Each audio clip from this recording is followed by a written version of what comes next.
Hello, this is Ujwal, and today I have a couple of cards to share that I made for the card shower that Jennifer McGuire is hosting on her blog. I'll talk about it later in the video, but first I want to talk about the Nirmal Transparent Watercolors, which are quite similar to the Peerless Watercolors that are all the rage right now. So a big shout out to Tejal for sending me these new watercolors, and these are really inexpensive and easily available in India. So I'm quite excited to try these out. Thank you so much, Tejal, for taking the effort and sending me these. So these watercolors come in the form of sheets and have the pigment on top, which you can easily pick with a wet paintbrush and apply directly to your projects. So I prefer to use my Waterbrush for this, and you can see that I made a little swatch and just how vibrant and intense those colors are. I barely touched my brush onto the sheet and just picked a little bit of pigment, and I love the intensity of color there. It's so bright, and the colors are gorgeous. So again, I did a little bit of research. I browsed some videos and went on the internet and checked out how to store these. And I came across a video from Emma Marie where she shows how she made her own color palette for Peerless colors. And I quite liked her idea, mostly because these colors, the ones here, have just 12 colors, and I don't want to spend on pockets and things like that for these, and I think it is more convenient to have that color palette. So I'm going to just follow her process, and I'll link to her video in the description below.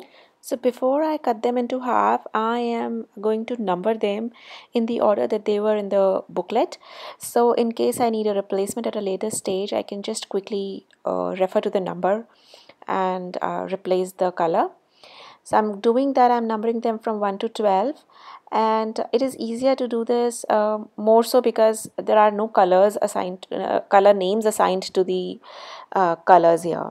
So I'm just going to cut them into half now, and once I have that, I am going to take an A4 size sheet and fold it into half. And now I'm going to just arrange my colors in the order and stick them using my Tombow Mono Multi Glue. I love that glue, by the way. So I'm just going to arrange my colors like that, and now I have like 6 colors on one side and 6 on the other, and it will be really easy to look at them at one go, which is what I'm aiming for here. So again, it is your preference. You can keep the whole sheet as well, but I think this gives you a better idea on what colors you have at end and what will go together with what well. So I like this idea of cutting them in half and keeping spares. Now that we have this done, I'm going to use an estate sheet in the middle. This will help keep the colors separate and not contaminate each other when they're wet. And also I can use this sheet as a palette in between. If I want to, I can mix colors on this and then just wipe it off. So I'm just using my washi tape on both the sides to attach the transparency sheet, and I think that washi tape adds a little bit of fun to the whole palette there.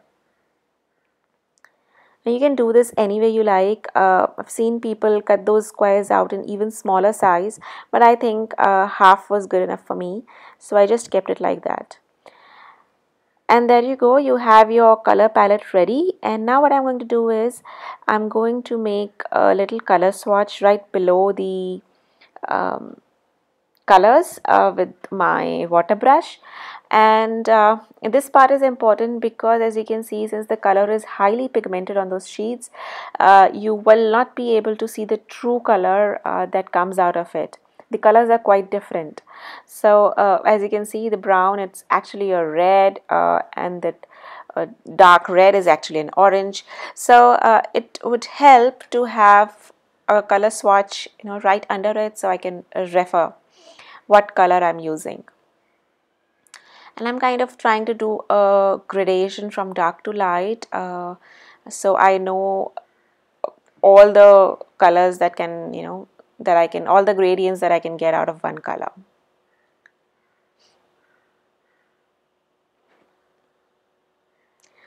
Also, since there are only 12 colors, you can even mix and match and like mix two colors and form your new colors. So but there are other international brands like Donna Downey and Nicholson, I think, which come in more than 60 colors as well. It's your choice, but I think these are pretty cool to, try it out first. Now I'm just going to take that paper from the packaging and attach it on the front, so I know that these are the Nirmal Transparent Watercolors, in case I plan to have more in the future. So I'm making cards for the card shower that Jennifer Maguire is hosting on her blog. I'm a big fan of Jennifer's videos and all the fabulous things she does and shares. And I absolutely love the idea of Share Handmade Kindness campaign as well that she hosted last month. Unfortunately, I couldn't participate then, but I thought I'd at least make time to send out cards for these kids. There are a couple of kids, a girl and a boy, who are battling cancer, and the idea is to shower them with cute cards and put a smile on their face. And I think that's such a brilliant idea. So to get started, I thought this Lawn Fawn Monster Hugs stamp set would be really cute for the kids. So I will be using this stamp set along with the Nirmal watercolors and create two cute cards for the kids. So I'm using some watercolor paper. I had some scrap pieces and I just cut them into squares, more like rectangles. And I am going to stamp 4 monsters for each card. So I have 8 little pieces of paper there, and I am stamping my cute little monsters 2 at a time. Now I'm using Memento here, but probably Memento is not a great ink to go with watercolors because it bleeds. So I would suggest you use a VersaFine ink or probably an archival ink to do the watercoloring.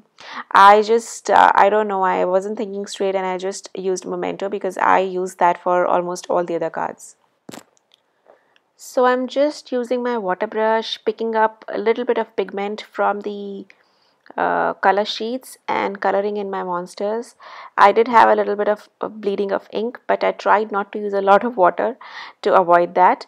And you can see how intense and gorgeous that color is. It blends on its own, and I'm not really aiming for a lot of blending here. I just want them to be cute little one color creatures. But I really love the intensity of these colors. And I think this card idea is also a great way to use up those little scrap pieces of paper, of cardstock, and build these cute designs, because I'm always struggling with scrap pieces of paper, and I know that most of us does. So I think this is a cute idea to put together a card using all the little pieces that you might already have in your stash. So I'm going for some pinks and oranges, and for the boy card I'll do some greens and blues. And now you can see that I just went ahead and colored all of my little cute monsters, and I kind of wanted to give some kind of a brown background to the creatures on one of the cards. So I just picked up the brown pigment from the palette and I put it on my craft sheet and watered it down. And because I did not want a very intense color, I wanted a very faded look. And there you can see that I just gave some background to my monsters, and now I'm just stamping the sentiment and building up my design. I also added some scrap pieces of black strips there, and I think it just adds to the design. I'm using some foam tape to adhere my squares to the card, and I like to reinforce them with a little bit of Tombow glue because I think the double-sided tape gives away after some time, so I like to reinforce them and make sure that they stay there even in the mail. So now I'm just assembling the card, and yes, that's all about it. So it's a cute little quick card that you can do, and I think it'll also be a great idea to mass produce them if you wanted to, for maybe your kids' birthday invitations or something. And now to give some highlights, I'm using my white Uniball gel pen, and I'm just adding some dots and filling in the mouth area where I'd got some color. So I'm just adding some finishing touches. I also thought it would be a great idea to add a googly eye since it's for kids, and I think it would be a fun little addition to the card. So I added a googly eye to one of the monsters. And there you go, all ready. And I hope you liked this card. I also went ahead and did the boy card. I used a watercolor background, splashed background for this one. And yeah, that's all about it. I hope you give this a try and let me know how it goes. I also kind of wanted to continue the act of kindness that Tejal started, and I went ahead and made another color palette with the remaining halves of the colored sheets, and I would like to give this away to one of you. So if you're interested in giving these colors a try, leave me a comment below and like this video and share it, and I'll pick a winner in about 3 days time and send it out to you to give it a try. Thank you again so much for watching, and I hope you have a great day.